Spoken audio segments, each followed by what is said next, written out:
नमस्कार, सत श्री अकाल, आदाब। मेरा नाम मनदीप पूनिया है और आप सुन रहे हैं पंजाबी रेडियो यूएस से। मैं एक बार फिर हाजिर हूं नए बुलेटिन के साथ और शुरुआत करते हैं आज की मुख्य खबरों से। उत्तरी गजा के बेत लाहिया शहर में इजरायली हमले के कारण 34 लोगों की मौत हो गई है। इसकी पुष्टि वहां की सिविल डिफेंस एजेंसी ने की है। इसके अलावा इजरायली हमले में लेबनान के मीडिया चीफ भी मारे गए हैं, जो कि हिजबुल्लाह के मीडिया को संभालते थे।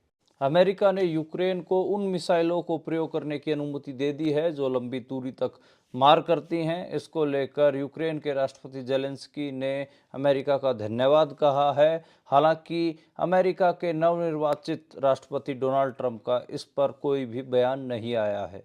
दिल्ली में हवा का प्रदूषण लगातार गंभीर श्रेणी में बना हुआ है। इसको लेकर GRP 4 graded response action plan लागू कर दिया गया है, लेकिन सुप्रीम कोर्ट ने यह कहा है कि GRP 3 और 4 लागू करने में दिल्ली में देरी हुई है। इसके अलावा दिल्ली की मुख्यमंत्री अतिशी मार्लिना ने कहा है कि हरियाणा, राजस्थान, मध्य प्रदेश, उत्तर प्रदेश और पंजाब जैसे राज्यों के अनदेखी के कारण सारे शहर उत्तर भारत के गैस चैम्बर्स में तब्दील हो गए हैं। पंजाब और हरियाणा के शंभू और खनौरी बॉर्डर पर चल रहे किसान आंदोलन में एक नया अपडेट सामने आया है। किसानों ने 6 दिसंबर को दिल्ली कूच करने का फैसला लिया है। इसके अलावा 26 नवंबर से किसान नेता जगजीत सिंह डल्लेवाल आमरण अनशन पर बैठेंगे। पंजाब के बाई इलेक्शंस में कांग्रेस के बड़े नेता और पंजाब के पूर्व मुख्यमंत्री चरणजीत सिंह चन्नी के एक चुटकुला सुनाने के कारण विवाद बढ़ गया है। महिला आयोग ने उनको नोटिस भेजा है और कहा है कि आप जल्द से जल्द जवाब दें, नहीं तो उनके ऊपर कार्रवाई की जाएगी। अगले कुछ घंटों के बाद पंजाब में मॉडल कोड ऑफ कंडक्ट लग जाएगा और पार्टियों को चुनावी कैंपेन के लिए रोक दिया जाएगा। 20 नवंबर को पंजाब में वोटिंग होनी है और 23 नवंबर को रिजल्ट आएंगे।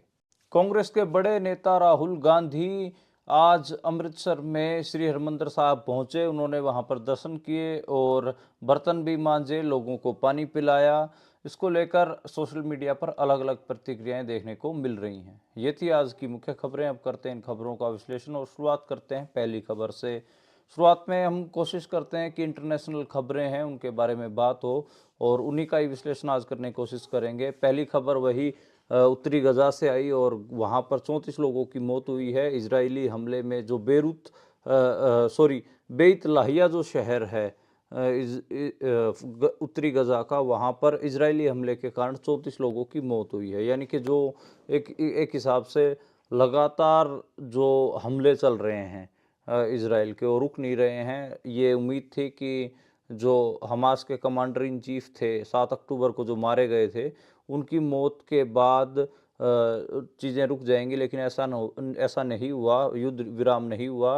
उनकी मौत के बाद भी 1200 लोगों को मारा जा चुका है और अभी तक जो इजरायली हमले हैं उसमें 44,000 फ़लस्तीनी लोग मारे जा चुके हैं, जो कि एक बड़ा नंबर है। और इसको लेकर मतलब इंटरनेशनल मीडिया में खूब बात हो रही है। लेकिन ये था कि डोनाल्ड ट्रंप राष्ट्रपति बनेंगे, उसके बाद ज़रूर वो कोशिश करेंगे कि कुछ हो, इसको ये युद्ध रुके, लेकिन ऐसा होता कुछ दिख नहीं रहा है। और हालांकि जो उन्होंने जो विदेश मंत्री बनाए हैं उनकी भी सोच यही है कि कहीं ना कहीं जो हमास है उसके खात्मे तक इजराइल युद्ध जारी रखे। लेकिन पूरी दुनिया भर से ऐसी भी आवाज़ें हैं जो कह रही हैं कि अब ये युद्ध रुकना चाहिए। जो फ़लस्तीनी और जो इजरायली संघर्ष उसमें वो रुकना चाहिए, क्योंकि अभी तक फ़लस्तीन के 44,000 लोगों की मौत हो चुकी है। यहाँ तक कि लोग कह रहे हैं कि हमास के कमांडर इन चीफ को मार दिया गया है या सिनवार को मारा जा चुका है। तो अब कम से कम रुकना चाहिए। 7 अक्टूबर को उनकी मौत हुई थी और उसके बाद भी 1200 इजरायली हमलों में 1200 फ़लस्तीनी लोग अभी भी मर चुके हैं। इस पे ठीक ठाक बात हो रही है। ऐसे ही यही बात लेबनान पर जो हमले हो रहे हैं उसको लेकर हो रहा है। और लेबनान में बेरूत में अब जो हिजबुल्लाह है उसके मीडिया चीफ को भी, अफीफ उनका नाम था, और मोहम्मद अफीफ की भी मौत हो गई है। उनको भी हमला करके मार दिया गया है। मोहम्मद अफीफ इंटरनेशनली पत्रकारों के बीच में काफ़ी सक्रिय आदमी थे और कई बार प्रेस ब्रीफिंग्स में, प्रेस कॉन्फ्रेंस में दिखते थे वो। और पिछले सोमवार को ही मोहम्मद अफीफ ने प्रेस कॉन्फ्रेंस भी की थी, वो भी प्रेस कॉन्फ्रेंस में देख रहा था। और जो ये लेबनान में बेरूत शहर में जो इजरायली हमला हुआ उसमें हिजबुल्लाह के मीडिया चीफ मोहम्मद हफीफ़ की मौत हो गई है। हम सबको पता है कि हसन नसरुल्लाह को सितंबर के आखिरी में इजरायली हमलों में मार दिया था। 7 अक्टूबर को ये सिनवार जो कि हमास के चीफ है वो मारे जा चुके हैं और एक अब बड़ी भी मौत है। मैं मानता हूँ कि लेबनान में जो हिजबुल्लाह है उसके लिए एक बड़ा झटका है कि उनके मीडिया चीफ को ही मार दिया गया है। मोहम्मद हफीफ़ की ओवरऑल एक अच्छी पकड़ थी और अच्छे उनकी प्रेस कॉन्फ्रेंस में जो वो जिस हिसाब से बात रखते थे, जितने पॉलिटिकल पॉइंट्स गिनवाते थे उसके लिए वो जाने जाते थे। खैर अब वो नहीं हैं और इसको लेकर अलग-अलग बातचीत हो रही हैं और कह रहे हैं कि लोग अब लेबनान और फ़लस्तीन के ऊपर कम से कम जो इजरायली हमले हैं वो रुकने चाहिए और अमेरिका को भी कहीं ना कहीं इसके ऊपर अपना स्टैंड लेना चाहिए। अगली खबर की ओर बढ़ते हैं और जो अगली खबर है वो भी युद्ध के बारे में है, वो रूस यूक्रेन युद्ध के बारे में है। और यूक्रेन को अमेरिका ने कुछ ऐसी मिसाइलें दी थी जो लंबी दूरी तक मार करती हैं, उनको चलाने की अनुमति भी अब अमेरिका ने दे दी है और रूस की टेरिटरी के अंदर फायर करने की अनुमति दे दी है। बेसिकली ये मेरे को थोड़ा अजीब लगा क्योंकि जो अब विदेश मंत्री हैं उनका स्टैंड ये है कि रूस और यूक्रेन का युद्ध रुकना चाहिए, फिर भी कहीं ना कहीं यूक्रेन को मिसाइलें चलाने की अनुमति दी गई है। दूसरा, डोनाल्ड ट्रंप का इसके ऊपर कोई भी स्टेटमेंट नहीं आया, कोई भी बयान नहीं आया है और कहीं ना कहीं ये भी चौंकाने वाला है क्योंकि वो अमेरिका के नए नए राष्ट्रपति बने हैं और इतना बड़ा फैसला लिया गया है। और जो यूक्रेन के राष्ट्रपति जेलेंस्की, उन्होंने ट्विटर पर ये कहा कि जो साथी मुल्क हैं, जो साथी देश हैं, उनका उन्होंने आभार प्रकट किया, शुक्रिया कहा है कि हमें अनुमति मिली है। तो ये एक बहुत सीरियस मामला है। उन्होंने कहा कि मीडिया में बहुत कुछ कहा गया है, हमें मंजूरी मिल गई है, लेकिन हमला शब्दों से नहीं किया जाता, इन बातों की घोषणा की जाती मिसाइलें खुद ही बोलेंगी। ये व्लादिमीर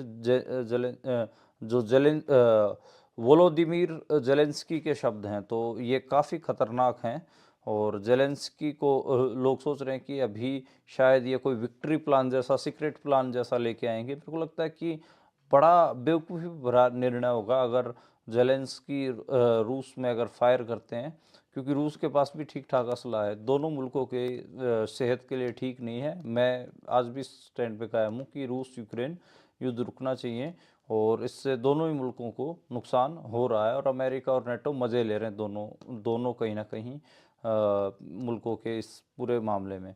अगली खबर की ओर बढ़ते हैं। जो अगली खबर है वो जो यूक्रेन और रूस के युद्ध के बीच में जो खबर आई कि भाई लंबी दूरी की मिसाइलों को परमिशन दे दी, इसको लेकर जर्मनी का एक अलग स्टैंड है। ये मेरे को लगता है कि इसके बारे में ये हम थोड़ी सी बात करनी ज़रूरी है। जर्मन सरकार के प्रवक्ता का कहना है कि उनका देश यूक्रेन को लंबी दूरी की मिसाइलें चलाने का फैसला नहीं देगा, ना ही वो मिसाइलें देगा, ना उनका साथ देगा, और वो अभी भी अपने उसके फैसले के ऊपर टिका हुआ है। और उन्होंने कहा कि जर्मनी के चांसलर का कोई भी फैसला बदला नहीं है। उन्होंने ट्विटर पर भी ये ट्वीट किया है, इसके अलावा मीडिया में भी स्टेटमेंट किया है। जो जर्मन चांसलर हैं ओलाफ सोल्स, उनकी रूस के राष्ट्रपति व्लादिमीर पुतिन से फ़ोन पर बात भी हुई थी, उसको लेकर विवाद भी हो गया था, आपत्तियां भी जताई गई थी, लेकिन जर्मनी ने साफ स्टैंड रखा है कि वो यूक्रेन को लंबी दूरी की जो मार करने वाली मिसाइलें हैं वे नहीं देगा। तो इससे काफ़ी विवाद अभी भी जारी है। नेटो में भी कई बार बात होती है इसको लेकर और जर्मनी अपनी स्टैंड पे तब से अडिग है कि ये यूक्रेन का जो राष्ट्रपति जेलेंस्की, ये हिला हुआ आदमी, इसको अगर आप कुछ भी दे देंगे तो ये कुछ भी कर बैठेगा, तो इससे फ़ायदा नहीं होगा कोई। तो जर्मनी के जो चांसलर हैं वो लगातार अपनी पॉलिटिकल पोजीशंस पे बरकरार हैं। साउथ एशिया में भी बहुत कुछ घट रहा है। साउथ एशिया में जैसे मैंने श्रीलंका के इलेक्शंस के बारे में बताया था कि वहाँ पर पीपीपी जो पीपल जो ग्रुप है, लेफ्टिस्ट जो ग्रुप है, वो वहाँ पर चुनाव जीता। 159 सीटें उन्होंने जीती हैं और श्रीलंका में अब एक लेफ्ट यानी कि वामपंथियों की सरकार है, लेफ्ट की सरकार है। ऐसे ही एक खबर बांग्लादेश से भी है। बांग्लादेश को का जो तख्ता पलट हुआ था उसको आज पूरे 100 दिन हो गए हैं और 100 दिन से वहाँ पर यूनुस खान को वहाँ का अंतरिम सलाहकार नियुक्त कर रखा है और यूनुस खान ने एक अपने मोहम्मद यूनुस खान मैं कह रहा हूँ, हालांकि उनको मोहम्मद यूनुस नाम है। मोहम्मद यूनुस नोबल प्राइज़ विजेता आदमी है और उनको वहाँ की जो मौके के जो लोग चला रहे हैं उनको सलाहकार नियुक्त कर रखा है। उन्होंने अपने भाषण में कहा है कि शेख हसीना को भारत से बात करेंगे कि शेख हसीना को वो वापस बांग्लादेश लेके आ जाए। तो ये एक मामला है। और पिछले कुछ दिन पहले मैंने आपको बताया था कि शेख हसीना भारत में है और वो लगातार बयानबाजी कर रही है। इसको लेकर बांग्लादेश के जो अंतरिम गवर्नमेंट है, इंटरिम जो गवर्नमेंट है, उसने सवाल भी उठाए थे और ये खबर भी हमने दी थी आपको। और अब इसमें अपडेट यही है कि 100 दिन पूरे होने के ऊपर मोहम्मद यूनिस ने अपनी बात रखी। उन्होंने ये भी जिक्र किया कि वो भारत से बोल के शेख हसीना को वापस बांग्लादेश लेके आएंगे। तो ये दो मुल्क पड़ोसी बांग्लादेश और श्रीलंका दोनों में बहुत हलचलें हुई, दोनों में तख्तापलट हुए हैं। बांग्लादेश में लेफ्ट जो फ्रंट है वो, श्रीलंका में जो लेफ्ट फ्रंट है वो जीत कर आया है।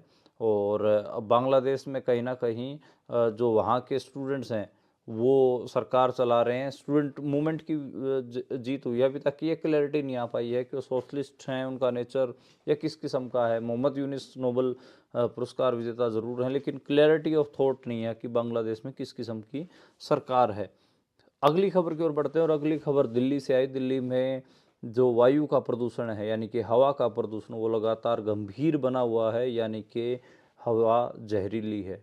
और हालांकि दिल्ली सरकार ने GRP 3 और GRP 4 लागू कर दिया है। ग्रेडेड रेस्पॉन्स एक्शन प्लान इसको बोलते हैं।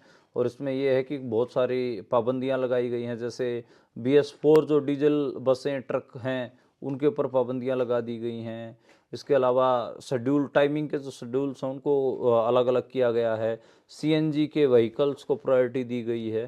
तो इस किस्म की चीज़ें हैं और कई सारे वो हैं। लेकिन जो सुप्रीम कोर्ट वो खुश नहीं। उन्होंने कहा कि जो graded action plan, response action plan है, ये पहले आना चाहिए था, इसमें देरी हुई है।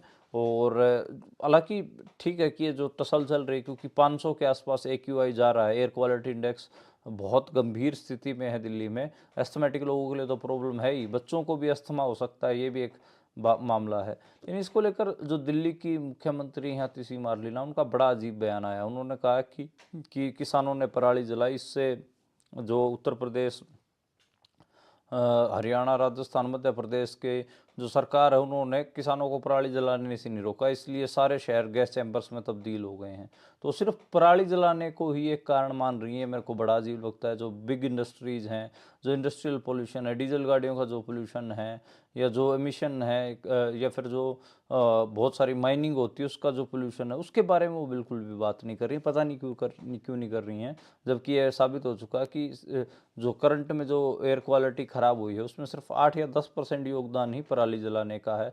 तो उस 90% के बारे ऊपर भी तो बात की जानी चाहिए कि ये 90% हवा कैसे ख़राब हो रही है, उसके ऊपर कोई भी बात नहीं कर रहा। सिर्फ पराली जलाने से लोगों के काम चल जा रहे हैं। हालांकि अतिशी मारलेना को अपना घर संभाल लेना चाहिए था। उनके मंत्री रहे कैलाश गहलोत, यानी कि आम आदमी पार्टी के बड़े नेता और दिल्ली में मंत्री कैलाश गहलोत अब उनकी पार्टी छोड़कर बीजेपी में शामिल हो गए हैं। उन्होंने कई सारे मुद्दे गिनाए। उसमें उन्होंने कहा कि भाई लोग सोशल मीडिया पे उनके खिलाफ प्रोपेगेंडा चल, आज वो बीजेपी में शामिल हुए और प्रेस कॉन्फ्रेंस भी चल रही थी। तो प्रेस कॉन्फ्रेंस में भी देख रहा था।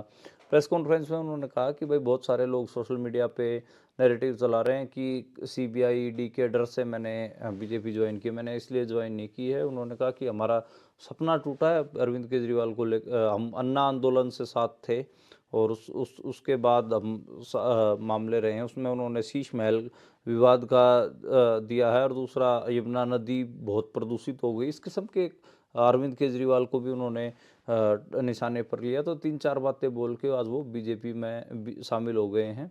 और मनोहर लाल खट्टर जैसे बड़े बड़े नेता बीजेपी के उस समय मौजूद थे जब उनको ज्वाइन करवाया गया। अगली खबर की ओर बढ़ते हैं। जो अगली खबर है वो किसान आंदोलन से आई। 13 फरवरी 2024, ठीक 1 साल तो नहीं हुआ है, मैं कह सकता हूँ कि 10 महीने ज़रूर हो गए हैं। 10 महीने आंदोलन को चलते हुए हो गए। खनौरी बॉर्डर और शंभू बॉर्डर पर अब किसानों की तरफ से एक कॉल आई है। 6 दिसंबर को किसान दिल्ली की तरफ कूच करेंगे, लेकिन किसानों ने कहा है कि वो अपनी ट्रैक्टर ट्रॉलियाँ लेकर नहीं जाएंगे। किसान नेताओं ने कहा, सॉरी, किसान नेताओं ने। इसके अलावा 26 नवंबर से किसान नेता जगजीत सिंह डल्लेवाल भी हाँ, भूख हड़ताल पर बैठेंगे, आमरण अनशन पर बैठेंगे। भूख हड़ताल छोटा शब्द है, मेरे को लगता है कि इसके आमरण अनशन और भूख हड़ताल में फ़र्क ये है कि आप भूखे बैठते हैं। आमरण अनशन पर ये है कि आप जब तक भूखे बैठते हैं जब तक आप मर नहीं जाते। तो उन्होंने आमरण अनशन का ऐलान किया है। और स्वर्ण सिंह पंधेर, किसान नेता स्वर्ण सिंह पंधेर ने बताया कि उन्होंने रामलीला ग्राउंड या जंतर मंतर की डिमांड की है, बिना ट्रैक्टर ट्रॉलियाँ लेकर वो जाएंगे। उन्होंने कहा कि दीवार बना रखी है। इसके अलावा उन्होंने ये भी कहा कि भाई सरकार से हमारी 18 फरवरी के बाद कोई बात नहीं हुई है, तो बात भी चलनी चाहिए।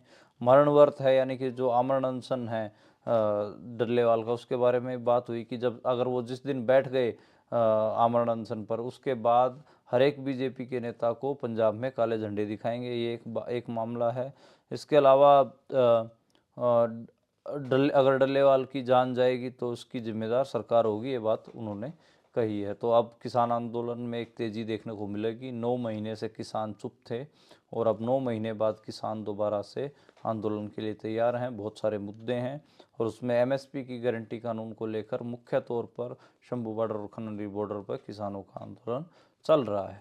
अगली खबर की ओर बढ़ते हैं और अगली खबर सुप्रीम कोर्ट से आई। सुप्रीम कोर्ट से बलवंत सिंह राजोआणा केस में ये कहा गया है कि राष्ट्रपति के सचिव को कहा गया कि जो उनकी याचिका है और ख़ासकर उनकी दया याचिका, उसके ऊपर 2 सप्ताह के अंदर विचार करने की बात सुप्रीम कोर्ट ने कही है। जो भारत की राष्ट्रपति हैं द्रौपदी मुर्मू, उनके सचिव को सुप्रीम कोर्ट ने कहा है कि अगर ये 2 महीने के अंदर 2 सप्ताह के अंदर हो जाए तो बहुत बढ़िया। तो उनकी अब याचिका के ऊपर 2 सप्ताह के लिए पर विचार करने के लिए कहा है द्रौपदी मुर्मू को, राष्ट्रपति को। तो अब देखना है कि क्या इसके ऊपर उनका फैसला आता है और क्या इसमें चीज़ें आगे अपडेट होती हैं।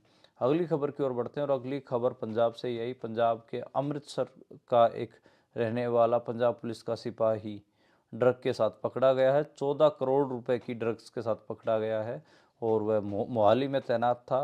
उस पुलिस उससे पूछताछ कर रही है। तो एक हिसाब से ये इस बात पे ठप्पा है कि पंजाब पुलिस के बहुत सारे लोग इस नशे तस्करी में इन्वॉल्व हैं। हालांकि अब उसको गिरफ्तार कर लिया गया है और रिमांड पर भी लिया गया है और देखते हैं कि क्या कुछ निकल कर आता है। तो 14 करोड़ की 2 किलो जो हीरोइन है, लवप्रीत सिंह जो पंजाब पुलिस के सिपाही हैं उनसे बरामद हुई है। तो अब ये देखना होगा कि उनके इस मामले में होता क्या है। पंजाब में बाई इलेक्शंस भी हैं, 4 सीटों पे होने वाले हैं। इसको लेकर गिद्धड़बाह सीट पर चरणजीत सिंह चन्नी ने, जो कि पंजाब के पूर्व मुख्यमंत्री, उन्होंने एक विवादों से भरा हुआ बयान दे दिया है। बयान तो क्या, चुटकुला सुनाया है उन्होंने एक। और उसके बाद पंजाब की महिला आयोग ने उनको नोटिस जारी करते हुए कहा है कि वो इसका जवाब दें। अगर जवाब नहीं देते हैं तो उनके खिलाफ कार्रवाई की जाएगी। और कास्टिस्ट सा चुटकुला था, इसको लेकर विवाद भी हो गया, एंटी वुमेन भी था। तो इस वजह से कहीं ना कहीं अब देखना होगा कि चरणजीत सिंह अपने बचाव में क्या बचाव करते हैं। चरणजीत सिंह चन्नी को वुमेन इश्यूज़ के ऊपर थोड़ा बचना भी चाहिए, क्योंकि एक तो उनका जो उन्होंने आईएएस को जो टेक्स्ट किए थे, शायरी भेजते थे, वो भी एक बड़ा मुद्दा बन गया था। और भी बहुत बार उनका नाम उछला है अलग अलग चीज़ों में। हालांकि बहुत चीज़ों में सच्चाई भी नहीं है, लेकिन जब नाम उछलता है अब फिर महिला आयोग ने नोटिस जारी कर दिया, तो मेरे को लगता है कि चरणजीत सिंह चन्नी को महिलाओं के मामले में थोड़ी सहजता रखनी चाहिए और कोई भी अनाप शनाप बयानबाजी देने से बचना चाहिए। तो ये मेरे को लगता है। अच्छा, अगली खबर की बात करें तो श्रोमणी अकाली दल से आई। और श्रोमणी अकाली दल की में जो उनके प्रधान थे सुखबीर सिंह बादल, उन्होंने इस्तीफा देने के बाद लगातार उथल पुथल जारी है। वर्किंग कमेटी की आज चंडीगढ़ में मीटिंग भी हुई। ख़त्म होने के बाद प्रेस कॉन्फ्रेंस करने के लिए भूंदड़ साहब आए, जो कि कार्यकारी प्रधान है। उन्होंने कहा कि जो इस्तीफ़ा हुआ है उसके ऊपर जिला स्तर की कमेटियों से और विधानसभा हल्का इंचार्ज जो इन अकाली दल के होते हैं उनसे राय मशवरा लिया जाएगा। उसके बाद वो फैसला करेंगे। इसके अलावा एक इशारा भी किया गया, दलजीत सिंह चीमा ने कहा कि जो केंद्र सरकार है, केंद्र की तरफ से कहीं ना कहीं साजिश रची जा रही है और वो उसमें भगवंत मान भी शामिल हैं और श्रोमणी अकाली दल को तोड़ने की साजिशें ये लोग बता रहे हैं।